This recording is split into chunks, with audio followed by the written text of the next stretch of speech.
Então, turma, bom dia. Vamos iniciar mais uma discussão aí dentro da frente A, né? Nós vamos falar um pouquinho sobre hidrostática, ok? O que seria a discussão sobre hidrostática, na verdade? Hidrostática nada mais é do que a parte da física que estuda fluidos em condição de equilíbrio. Legal? Então, nós vamos estudar fluidos em equilíbrio. A hidrofísica, ela estuda fluidos de forma geral, tanto em condições de equilíbrio quanto em condições dinâmicas, em condição de desequilíbrio de um fluido. A análise de condição de equilíbrio e desequilíbrio de um fluido é um pouquinho diferente da análise de equilíbrio de sólidos, tá? Então, a primeira pergunta que a gente tem que responder nessa história aqui é o que são esses fluidos, ok? Fluidos são substâncias que têm a capacidade de fluir facilmente, têm a capacidade de escoamento. Com a menor aplicação de força, ela consegue se deslocar. Para isso, ele não pode ter forma fixa. Então, os fluidos, na verdade, quando eu estou falando de fluidos, eu estou falando de líquidos e gases. Então, a hidrostática não estuda somente líquidos, ela estuda fluidos, líquidos e gases, ok? Em condição de equilíbrio, ok? Mas o que faz um fluido estar em equilíbrio, que determina a condição dele de equilíbrio, para a gente poder discutir um pouquinho essa condição de equilíbrio, nós vamos ter que falar de duas grandezas que é amplamente estudada na física, discutida, né? Amplamente falada no nosso dia a dia, que é densidade e pressão. Eu preciso ter um pouco de conceito, principalmente de pressão, para entender quando que eu vou ter um fluido, por que um fluido está em equilíbrio ou não, ok? Então, antes de efetivamente entrar no estudo de hidrostática, nós vamos ter que falar um pouquinho dessas duas grandezas, densidade e pressão. Legal? Densidade, galera, vocês, acho que foi um dos primeiros conteúdos que vocês viram na química, né? Quando eu estava falando de propriedades das substâncias. Quando o Eric começou a discutir com você sobre propriedades da substância, ele falou que as propriedades da substância são classificadas, por exemplo, como propriedades gerais, propriedades organolépticas e propriedades específicas. A densidade é um tipo de propriedade específica. O que são as propriedades gerais de uma substância? São aquelas propriedades em que pode assumir qualquer valor dentro da análise da substância. Exemplo, massa, ela é uma propriedade geral. Eu posso ter qualquer massa de ouro, de chumbo, de alumínio, de 1 micrograma a milhões de toneladas, beleza? Basta eu ter mais ou menos matéria daquela substância. Então, a propriedade geral para a substância, ela pode assumir qualquer valor, dependendo da quantidade que se encontra. Volume é uma propriedade geral. Temperatura é uma propriedade geral. Capacidade térmica é uma propriedade geral, ok? As propriedades organolépticas, apesar da gente falar, não são propriedades que a gente utiliza corriqueiramente dentro do estudo de física e química, porque as propriedades organolépticas estão relacionadas com os nossos sentidos, né? Você não vai verificar, deixa eu ver se isso aqui é ácido sulfúrico e tomar um golinho, deixa eu ver se o sabor é de ácido sulfúrico, né? Deixa eu ver se o cheiro é de ácido sulfúrico, né? Então, as propriedades organolépticas estão relacionadas com as propriedades relacionados com os nossos sentidos, né? Olfato, visão, paladar, tato, textura, né? Essas são as propriedades organolépticas dos materiais. E as propriedades específicas são propriedades que têm um determinado valor, sempre um determinado valor, a uma dada condição, independentemente da quantidade, ok? Como assim, Alexandre? Densidade, ela é uma propriedade específica, ou seja, para uma dada substância, ela sempre terá a mesma densidade, independentemente da quantidade, a uma dada condição. As propriedades específicas sempre têm uma dada condição. Qual é a condição que pode variar a densidade de uma substância? A sua temperatura.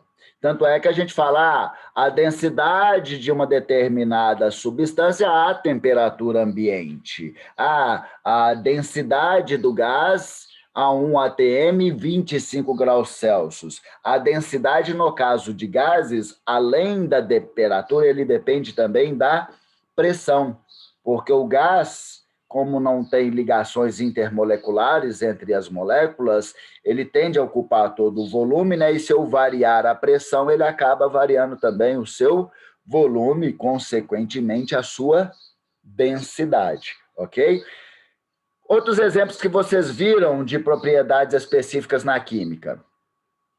Temperatura é uma propriedade geral, mas temperatura de fusão e temperatura de ebulição é uma propriedade específica. Independentemente da quantidade de água que eu tiver, a temperatura de ebulição dela ao nível do mar ou a pressão de 1 atm, ela sempre será 100 graus Celsius, ok? Claro que se eu tiver uma bacia gigante de água e for aquecer, com a mesma fonte de aquecimento de uma pequena panela, aquela bacia demorará mais para chegar aos 100 graus Celsius, mas a temperatura de ebulição de uma gota de água ou de 1 milhão de litros de água a 1 atm seria de 100 graus Celsius.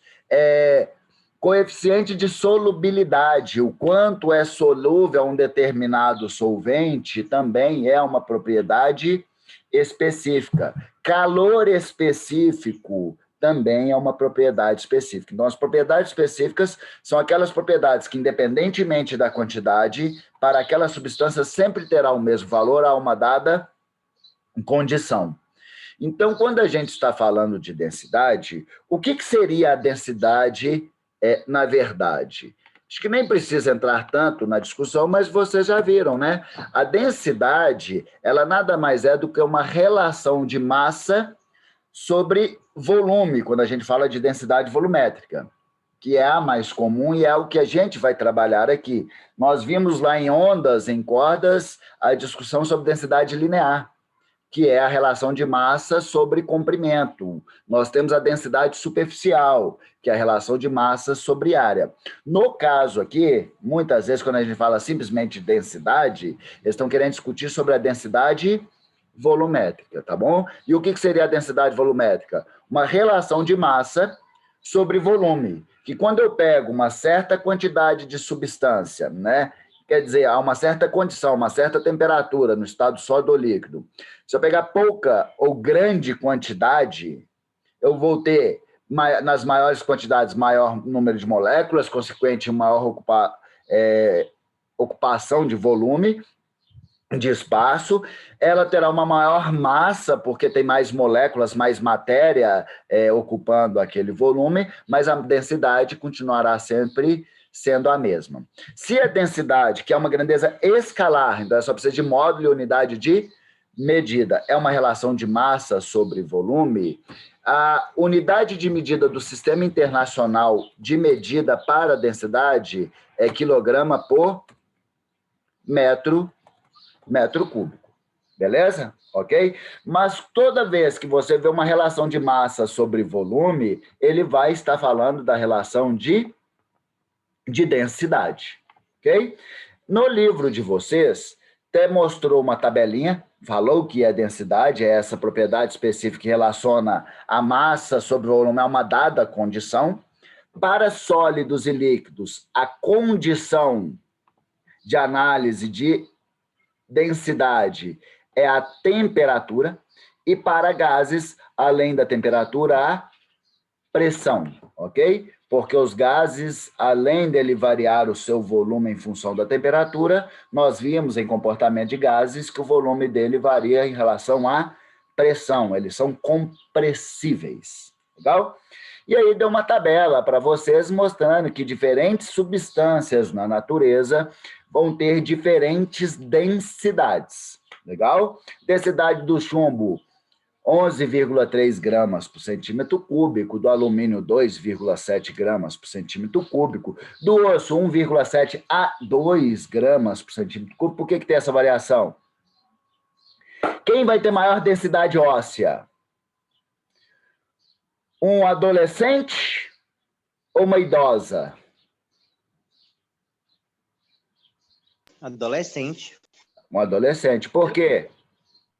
Porque o idoso perda de cálcio com a idade, não é isso? Há uma tendência natural de ter uma perda óssea com a idade, que pode chegar a níveis patológicos, há uma perda natural, que a gente até minimiza com esporte de impacto, musculação, corrida, você acaba estimulando, quando forma muito tensionamento na estrutura óssea, uma maior deposição cálcica na estrutura óssea, tá? Quando chega a níveis muito baixos, condições patológicas, que dá até fragilidade na estrutura óssea, ele entra no quadro de osteoporose, ok? Há uma perda cálcica natural no nosso envelhecimento, mas não necessariamente nós vamos chegar a uma condição de osteoporose. Foi? Aí deu aí a densidade da gasolina, do etanol, da água, do mercúrio, mostrando que são propriedades específicas. A densidade, normalmente de gás, normalmente não, sempre, de gases, em relação a sólidos e líquidos, ela é cerca de 1000 vezes menor que a densidade no estado sólido e líquido, ok? Por quê? Porque se eles não têm ligações intermoleculares, as moléculas tendem a ocupar todo o espaço do volume que se encontra. Então, o espaçamento entre as moléculas vai ser muito maior, o que vai gerar um ganho de volume muito grande quando eu pego uma substância no estado líquido e passo ela para o estado gasoso, sem alterar a quantidade de massa. E aí, consequentemente, vai ter uma perda de densidade, ok? Em regra geral, praticamente todas as substâncias, com o aumento da temperatura, o que acontece com a densidade?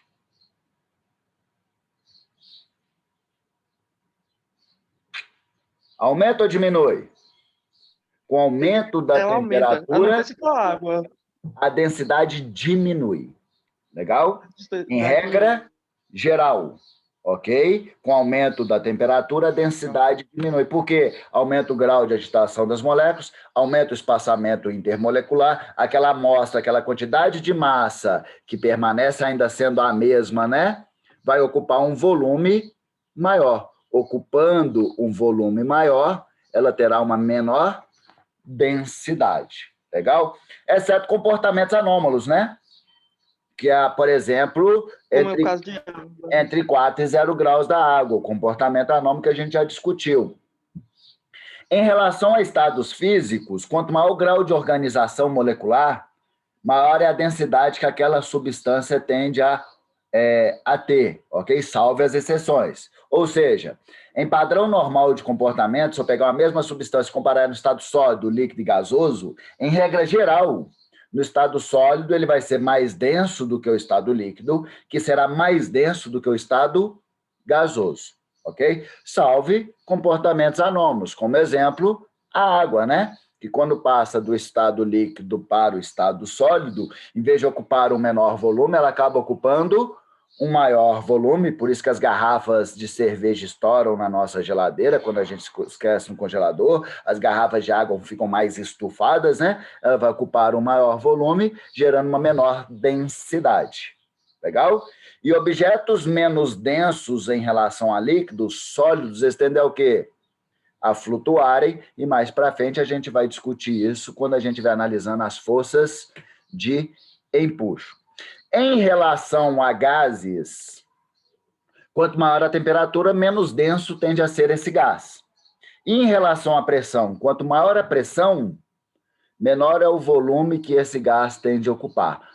Maior vai ser a sua densidade. Legal? Ok? E aí, na questão de você, no livro de vocês, mostrou uma curiosidade que alguns alunos, inclusive, já me perguntaram em aula: Alexandre, como é que eu faço para medir a densidade dos objetos? Uma relação de massa sobre volume. Você vai lá, coloca o objeto na balança, mede sua massa, e depois você mede seu volume. Se for um objeto de forma regular, um cubo, é fácil, é só medir as dimensões e calcular o volume. Se for um objeto de forma irregular, o que normalmente a gente faz? Submerge ele dentro de um fluido. E aí esse fluido vai o quê? Aumentar o seu volume. O ganho de volume que esteve ali foi devido ao fato do objeto ocupar um espaço dentro do fluido e esse fluido teve que se deslocar. Então, o ganho de volume que se teve ali está representando o quê? O volume daquele objeto irregular.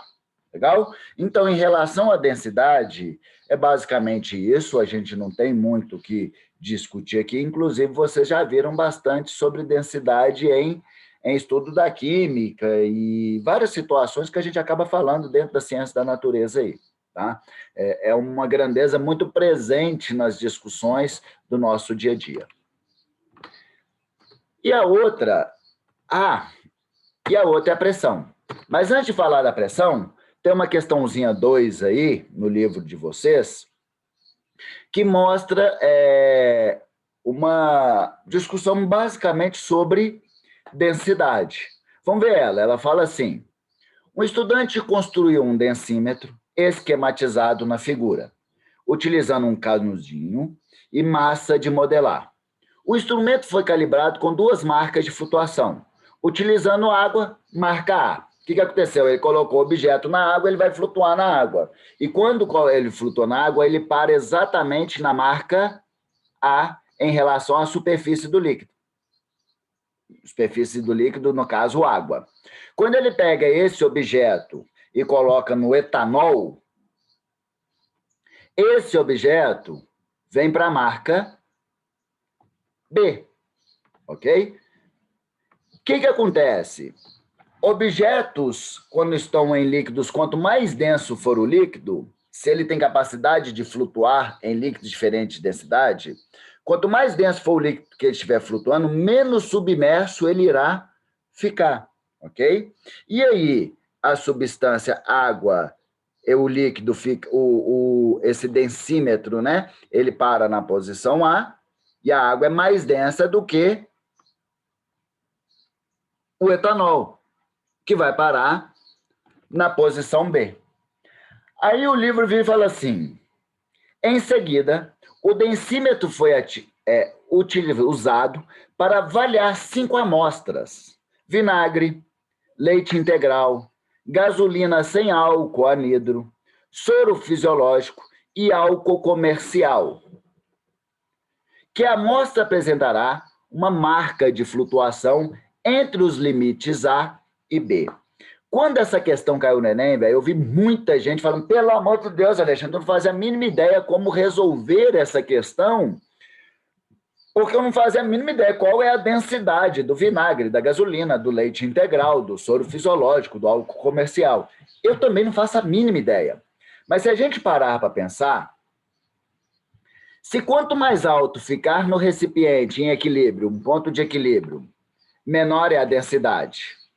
E quanto mais baixo a linha for aqui, maior é a densidade do líquido em que esse densímetro estiver submerso, né, estiver em equilíbrio, boiando, flutuando, parcialmente submerso, na verdade.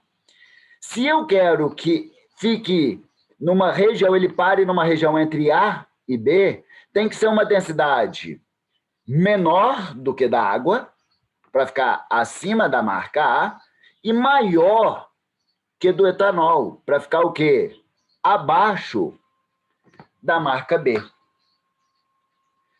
Poxa, Alexandre, tudo bem, então eu entendi isso, mas qual seria a substância? Você tinha que lembrar que o álcool comercial, inclusive ele colocou ali 92,8 GL, graus Gay-Lussac, é uma graduação que ele tem de mistura entre água e álcool. Você tinha que saber que esse álcool comercial era uma mistura de álcool e água. Então, quando eu pego 2 substâncias com densidade diferente e misturo, formando uma solução homogênea, a densidade daquela mistura será um valor intermediário entre o quê? A densidade das 2 substâncias.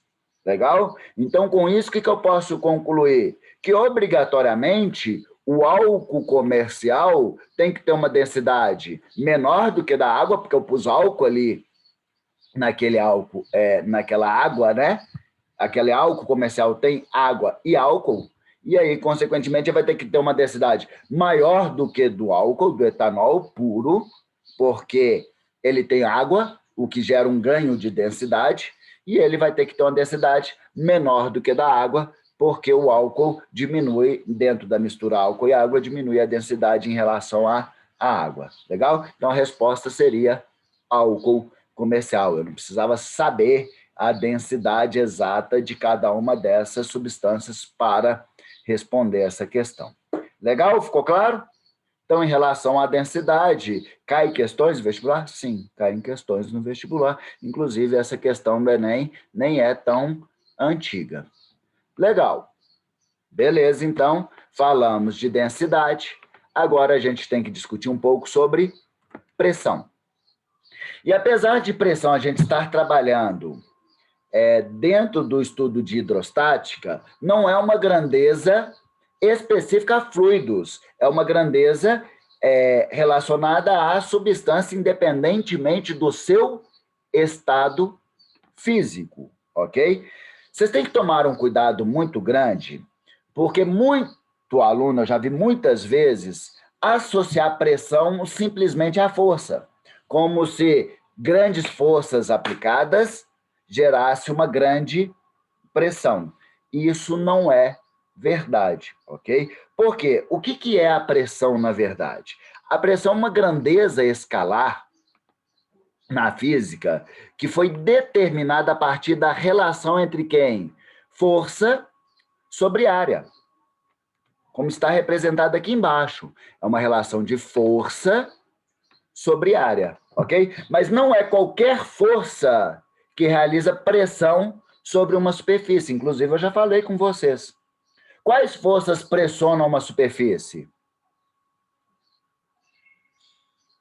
Peso. Não necessariamente. Não necessariamente. O meu peso agora não está comprimindo essa porta que está do meu lado. E eu estou pressionando ela. Quais forças realizam pressão de forma genérica, a gente pensar? As forças que atuarem perpendicular à superfície, no sentido de estar entrando na superfície. Qual é o conceito da força normal, Juninho? Que eu quase te bati outro dia na monitoria. Verdade. Fala para mim. Ela faz uma força... A força normal é a reação da compressão de uma superfície. Então, quer dizer, e a força normal é sempre o quê? Perpendicular à superfície. Então, as forças que comprimem a superfície são forças perpendiculares à superfície, no sentido de estar o quê? Entrando. Tanto é que a ação e reação têm mesmo módulo, mesma direção, mas sentidos contrários. Então, a força que comprime a superfície, se é perpendicular à superfície, a reação da compressão também será o quê?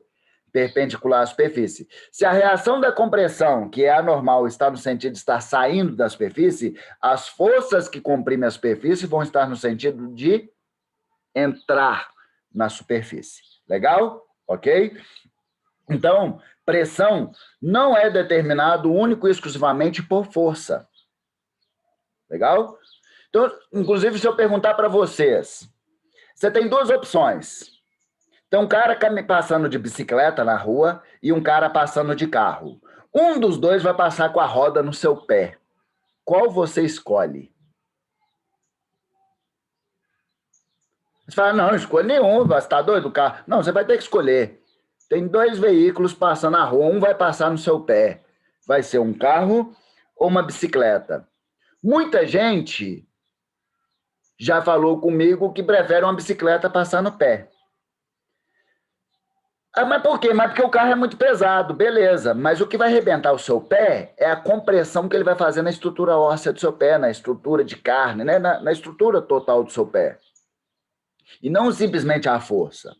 E o carro, beleza, o carro tem uma maior massa, que o peso dele vai acabar comprimindo o solo. Só que, primeiro, o carro tem 4 pontos de apoio. Então, essa compressão na superfície se divide em 4 pontos, enquanto a bicicleta tem 2. E o pneu de um carro é muito largo. Então, quer dizer que a área que ele está comprimindo é muito grande, o que faz com que a pressão seja o quê? Pequena. Várias vezes, carros, várias vezes não, algumas vezes carro já passou no meu pé, inclusive no estacionamento do colégio, né? Ali do preparatório Diamantinense, do antigo espaço nosso, que ficava ali no estacionamento, o carro naquela confusão, o carro vai lá e passa no seu pé. Você falou, não, às vezes dá uma pressãozinha, uma dorzinha assim, mas não acontece nada. E já teve amigo meu de bicicleta passar em cima do pé dele e quebrar o pé dele. Por quê?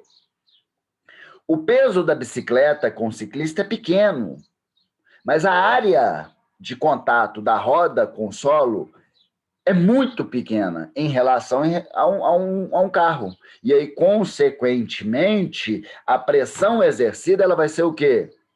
Muito maior do que em relação ao carro. Então, quando falarem de análise sobre pressão, nunca pensem somente na força que aquele objeto vai estar aplicando sobre a superfície, mas sim na força e na área. É uma combinação das duas, diretamente proporcional à força aplicada sobre a área, mas inversamente proporcional à área que está sendo comprimida. Tanto é que no livro de vocês mostra uma situação bem legal, que é um tijolo. E esse tijolo encontra em duas posições diferentes. Uma, ele em pé e outra deitada. Pergunto, em qual das duas situações o peso do objeto sobre a superfície é maior? Nenhuma, é igual, porque é o mesmo tijolo, ele só encontra em posições diferentes, então ele tem a mesma massa, consequentemente ele vai ter o mesmo peso, já que peso é massa vezes gravidade.